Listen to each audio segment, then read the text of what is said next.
Normalmente, a válvula mitral fecha antes da válvula tricúspide. Assim, M1 é audível antes de T1. Essa diferença, muitas vezes, não é detectável. A divisão de S1 é mais proeminente, quando a diferença de tempo entre o fechamento das válvulas mitral e tricúspide é aumentada.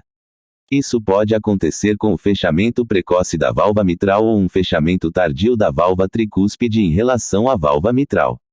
Entre outras patologias, está associado a bloqueio de ramo direito.